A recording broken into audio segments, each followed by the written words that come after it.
Selamünaleyküm arkadaşlar, ben İbrahim. Güzel bir günden güzel bir videoyla daha sizlerle birlikteyiz. Geçtiğimiz hafta biliyorsunuz arkadaşlar kümes inşaatını büyük bir ölçüde ilerletmeyi başardık. En son çatımızı yapmıştık. Şimdi kalan işlere devam etmek için bahçedeyiz. Geçtiğimiz hafta Ankara'da bir zirai don yaşadık arkadaşlar ve Nisan ayının 11'inde bir kar yağışı oldu. Ağaçlarımızda falan ciddi hasarlar var. Onları da yine sizlerle paylaşacağım. Bugün neler yapacağız? Kısaca sizlere onlardan bahsedeyim arkadaşlar. Kümesimizin çatısıyla örmüş olduğumuz tuğlaların arasında kalan boşlukları kapatacağız bugün. Tuğla parçaları ve harç yapacağız. Harçlarla kapatacağız. Kümesimizin kapısını yapacağız. Kümesimizin dışarı doğru gelen folluğunu yapacağız. Kümesin folluğunu yaptıktan sonra eğer vakit kalırsa ve biraz da hava bize izin verir, güneş olur da şu ortalığın çamuru biraz kurursa ön taraftaki gezinme alanına biraz başlamak istiyoruz. Yetişemeyebilir ama önemli değil. Biliyorsunuz her hafta sadece bahçeyi bir gün ayırabiliyoruz ve o bir günde elimizden geldiğince fazla iş yapmaya çalışıyoruz. Evet, bugün yapacaklarımız bunlar arkadaşlar. Öncelikle kısaca size ağaçlarımızın durumunu biraz göstereyim. Sonra işlere başlıyoruz. Bize kolay gelsin. Dayım her zamanki gibi bahçeye bizden önce gelmiş. Çay demlemiş. Biz bahçeye geldik, sağ olsun eline aldı geldi hemen hazır çayı. Vallahi işe başlamadan da çay içmek güzel olur arkadaşlar. Evet, şöyle armut ağacımızı bir göstereyim. Geçtiğimiz haftaki videolara bakarsanız armut ağacımızın çiçeklerinin güzelliğini görürsünüz. Ama şimdi maalesef berbat bir hale gelmiş durumda. Şimdi bizim bir ağaç, iki ağaç arkadaşlar şu an çiçekli olan. Bir armutumuz vardı, iki tane şeftalimiz vardı. Bir de erik ağacımız vardı kümese yakın bir noktada. Şimdi bunlar tamamen dondular. Şimdi bunun donmamış halinin ve üzerine kar yağdığı zamanki halinin videosunu da Ali dayım çekmiş, kendi kanalında paylaşmış. Ben onun o videonun linkini de şuralara bir yerlere eklerim arkadaşlar. Oradan tıklar bakarsınız. Armut ağacımızdaki durum bu. Gayet kötü durumda. Şöyle çiçekleri yokladığımızda da içleri boş arkadaşlar. Yani bir şey kalmamış maalesef. Aynı şekilde şeftalimiz de gitmiş. Aynı şekilde eriğimiz de gitmiş. Ama erikte sevindirici bir durum var. Eriğin yarısında çiçek vardı, yarısında yoktu. O yarısı gitmiş. Öbür yarısı da yeni yeni çiçek açmaya çalışıyor. Bakın şöyle şeftaliyi gösteriyorum şu anda. Şeftalide maalesef arkadaşlar böyle bir durum söz konusu. Şurada da işte bir şeftali mi, nektari mi, tam ne olduğunu bilmediğimiz bir ağacımız vardı ya bizim. Bir de onu göstereyim. Abim semaveri yakıyor. Dayım çay getirmiş. Allah razı olsun. Ben hızlı bir şekilde hemen şu nektari diyelim buna arkadaşlar. Bu nektariyi de göstereyim. Bakın bunun çiçeklerini de hatırlayacaksınız. Pembe pembeydi. Bir şey kalmamış. Dokunuyorsunuz, içleri boş. Aynı kayısı gibi oldu. Son olarak eriği de paylaşayım sizle arkadaşlar. Evet arkadaşlar, erik bu. Bizim erik ağacımız. Şöyle bakın, küçük bir ağaç. Bu benim rahmetli büyük babamın kendi yediği, sevdiği bir eriği. Evde saksının dibine çekirdeğini dikmesiyle olmuş, büyümüş bir şey. Onu getirdik bahçemize, dikmiştik 3 sene önce. Şimdi bu erikte bakın bu tarafta çiçek vardı arkadaşlar. Burada bu çiçekler soğuktan etkilendi. Ama bu tarafında da hiç çiçek yok. Yani şu iki, bakın bu 3, şuradan şöyle 3 çatal. 3 çatal arkadaşlar. Şu çatalda, şu dalda vardı çiçek. Bu tarafa bakan ikisinde yoktu. Bunlar da yeni yeni bakın çiçek açmaya çalışıyor. Yani sanki bu erik en azından bu taraftan kurtulacak gibi görünüyor arkadaşlar. Ağaçlarımızın durumu bu şekilde. Şimdi dayımın bize ikram etmiş olduğu çaydan şöyle güzel bir bardak, 2 bardak çayımızı içelim. Sonra da kümesimize başlayalım. Kümesin öncelikle yapacağımız şey şu altta biliyorsunuz biz eski suntaları kullandık. Şu kenardan çıkan fazla suntaları keseceğiz. Daha sonra alttan sıvasını yapacağız ve dışa folluk yapacağız arkadaşlar. Bu önde niye poşet var diye sorabilirsiniz. Onu da hazır yeri gelmişken izah edeyim arkadaşlar. Şimdi biz çatıyı 3 metre planladık. Çatının için aldığımız sacı da 3 metre aldık diye hatırlıyorum ben. Ama 2,5 metre almışız. Orada bir patladık yani sizin anlayacağınız. Ben bu hafta gelmeden önce bu sacı aldığımız yere tekrar gittim. Dedim bana parça saç lazım. Birer metrelik satmıyorlar. Kesme konusunda da yardımcı olmadılar. Benim de ekipmanım yoktu. Maalesef bir hafta daha bu şekilde poşetli duracak. Önümüzdeki hafta ben buradan birkaç ekipman götüreceğim. Sacı kesebileceğim. Sacı keseceğim ve kendim birer metrelik 3 tane saç getirip ucuna ekleyeceğim. Şimdi şu kulakları falan fazlalıkları kestikten sonra biraz daha eli ayağı düzgün hale gelecek. Hemen kapısını yapacağız. Alttan sıvalarını yapacağız ve folluğunu yapacağız. Başlıyoruz arkadaşlar. Bize kolay gelsin.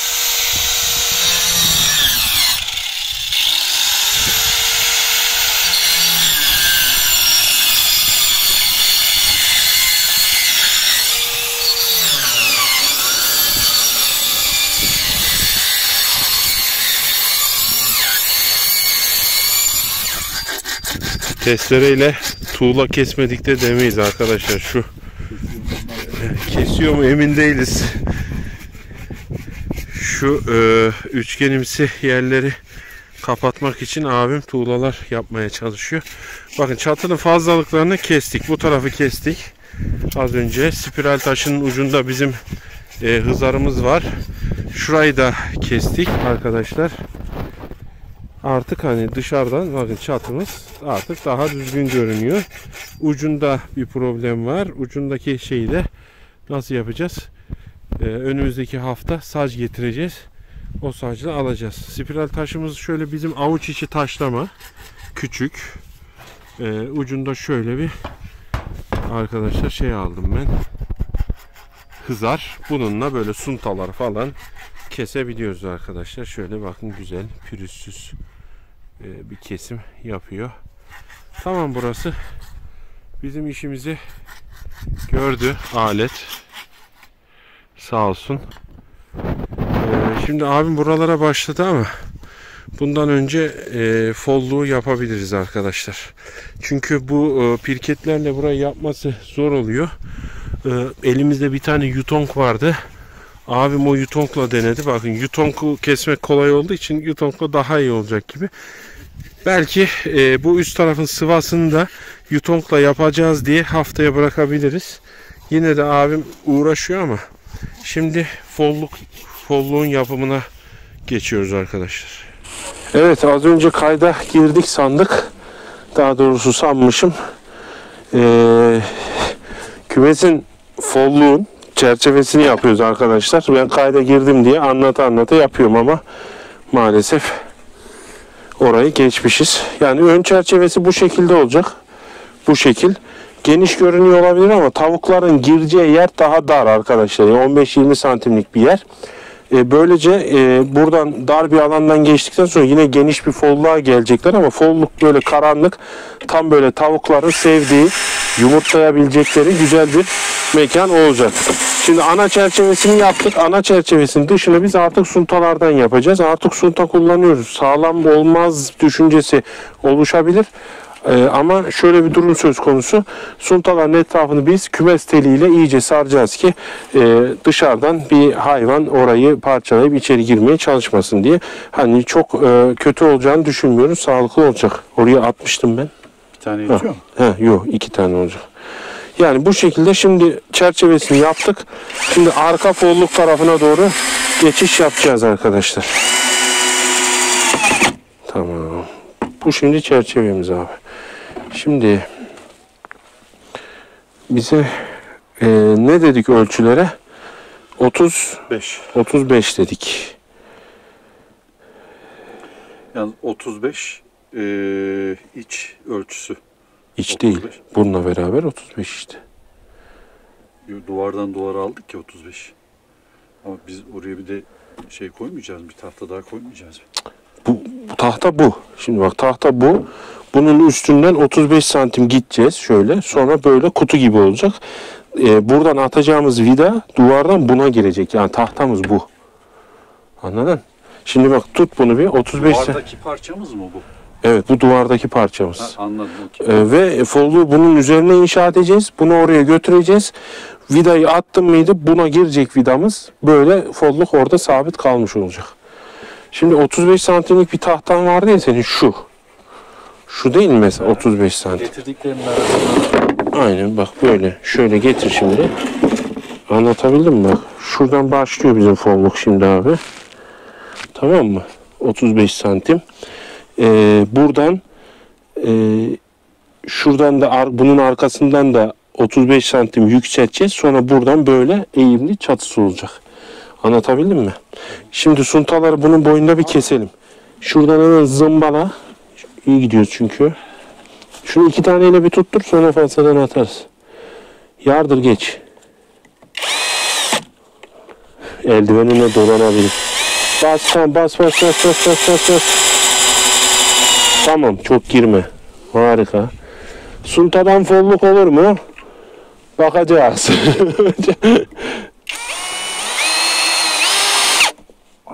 Ya ben dedim sana. Tamam daha da atabilirdin ama neyse. Bir tane daha atayım mı? Tut bir. Yo tut. Bunu bir tut şunu. Tutuyor mu? Oy tutmuşam. Bense nasıl? Oldu mu? Sıfırla. Ne oldu? Öpmedi çünkü era bizim kestiğimiz yer ama önemi var mı? Yok bence. Vidala gitsin. Ya da şöyle öptürelim. Ya da tamam vidala. Önemi yok. Vidala.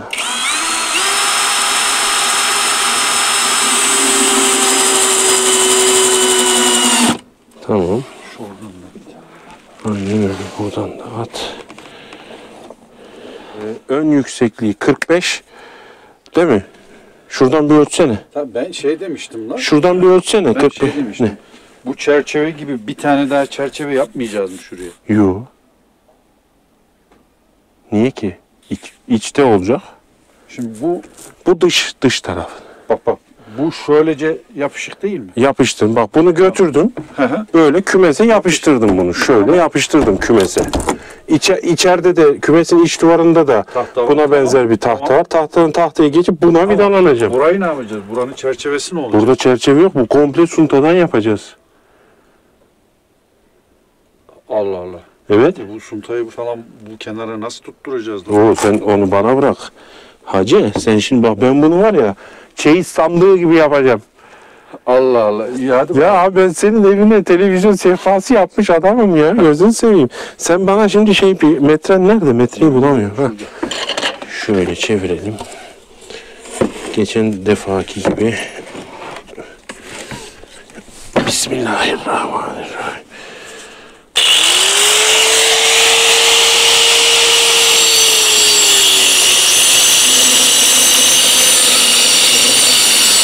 Adam nereden çıktı gel lan? Çek. Tamam, kesebilir miyim sence ben bunu böyle?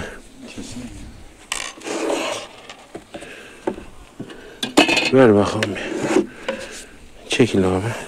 Sen oradan çekil de ben şu çizgiyi göreyim ışıkla.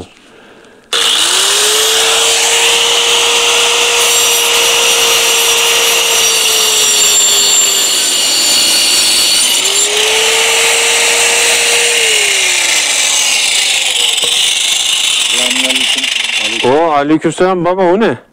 Tel buldum da.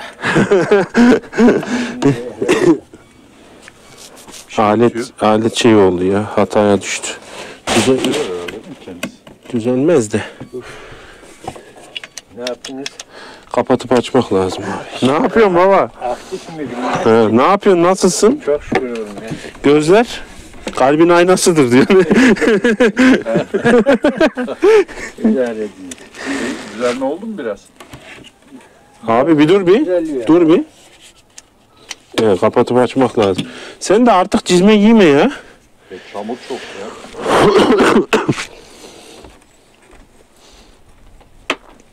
Şunu vidalasaydık onu kapatır açardın. Arada yine kayıt alamadık ama arkadaşlar folluğumuz genel hatlarıyla bu şekilde oldu. 3 bölmeli gayet geniş. Ben şimdi internette bakıyorum. Folluklara böyle 2 tavuk 3 tavuk sıkışmaya çalışıyorlar. küçük folluk yapsanız da bu hayvanlar gelip oraya sıkışıyorlar üst üste. Madem bunlar böyle yapacak, biz de şöyle geniş geniş yapalım dedik. Şimdi bir tek üzerinin kapağı kaldı. Bakın şöyle dışarıdan göstereyim. Kapağını da yaptıktan sonra bunu kümesimizdeki o açıklık olan alana montalaması kalıyor. İyi gidiyoruz, hızlı gidiyoruz. Suntadan olması dediğim gibi çok bizim için şey değil, önemli değil. Önemli olan etrafını güzelce sardığımızda, ettiğimizde içerisine herhangi bir hayvanın girememesi. Şimdi şöyle elimizde olan yine diğer kapaklardan yapıyoruz bakalım. Güzel bir şey çıkacak gibi sonunda ortaya. Evet arkadaşlar, yaptıktan sonra kutumuzu orada çekemedim.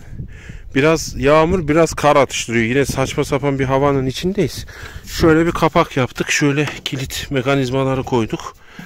Bu böyle açılacak arkadaşlar. Şuradan hemen yumurtalarımızı alıp geri kapatacağız. Şimdi bunun altına şöyle yükseltme malzemeleri koyduk. İçeriden vidalamasını yapıyoruz. Vidalama işlemimiz tam anlamıyla bittikten sonra altındaki şeyleri, yükselti şeylerini alacağız. Almaya da biliriz. Durabilir. Önemli değil. Bu şekilde içeriden tutturuyoruz. Şöyle Amerikan folluk diyoruz arkadaşlar biz buna. Yani kendi aramızda öyle isimlendirdik. İçeriden montalamasını yaptık. Artık askıda duruyor. Montalamayı 20 santimlik vidalarla yaptık. Araya pul almamız gerekiyormuş. Orada bir hatamız oldu. Haftaya pul getiriyoruz. Pulla yapıyoruz bu işi. İçeriden nasıl göründüğünü de göstereceğim ama şöyle bakın. Şuradan hemen alacağımız yumurtayı alacağız. Kümesin içerisine hiç girmeden bu şekilde kapaklarını yapmış olduk. Şu anda havada askıda duruyor. Tavuklarımız geldiğinde bunun etrafına telmel de gideriz. Hani sunta olduğu için bir hayvan, bir köpek ya da tilki dişleriyle parçalamasın diye. İçeriden nasıl görünüyor peki? Evet, içeriden de bu şekilde arkadaşlar 3 adet büyük folluk. Follukların ön tarafından giriş gayet dar. Kapısı da yapılıp şu açıklıklar da kapatıldıktan sonra bayağı karanlık bir ortam olacak. Yine ufak tefek açıklıklar var. Oraları silikonlarla köpükle kapatacağız etrafını. Zaten kümese dışarıdan yalıtım da yapmayı düşünüyoruz. Gayet güzel oldu. Bakın şöyle 20 santimlik vidalar attık. Bayağı fazlaca vida atarak tutturduk arkadaşlar. Bu ama pirikette bu sağlam olmaz. Bunlara pul alacağız. Şimdilik nasıl durduğunu, nasıl göründüğünü görmek için yaptık. Sonra bu vidalara pullayacağız. İşte folluğumuz içeriden bu şekilde görünüyor. Evet arkadaşlar, biraz soğuktan, biraz da bizim işgüzarlığımızdan diyeyim. Kapı kaldı. Kapıyı yapamadık ama çatıyı kestik. Aslında işgüzarlık değil. Bayağı uğraştık biz. Bu anca arkadaşlar zaman yetmiyor. Sadece folluk tarafını yapabildik. O da güzel oldu. Bugün de bize ayrılan sürenin sonuna geldik arkadaşlar. Haftaya yine kümeste devam edeceğiz. Kümes biraz sizi de bunalttık ama bizim bahçenin bu aylardaki işi de bu maalesef. Gönül isterdi ki böyle uzun uzun çekeyim, hepsini kısa bir şekilde size göstereyim ama olmuyor. Her hafta yaptığım işleri çektiğim için bu haftada yine böyle bir vlog oldu. Şimdi ne olur ne olmaz diye abim tekrar şeyin altını besledi. Bu şekilde düşme falan olmasın diye. Evet, bugün de bize ayrılan sürenin sonuna geldik arkadaşlar. Şu ana kadar videoyu izlediğiniz için çok ama çok teşekkür ediyorum. Videoyu beğenmeyi, paylaşmayı ve kanala abone olmayı unutmayın diyorum. Allah'a emanet olun. Videoyu beğenip abone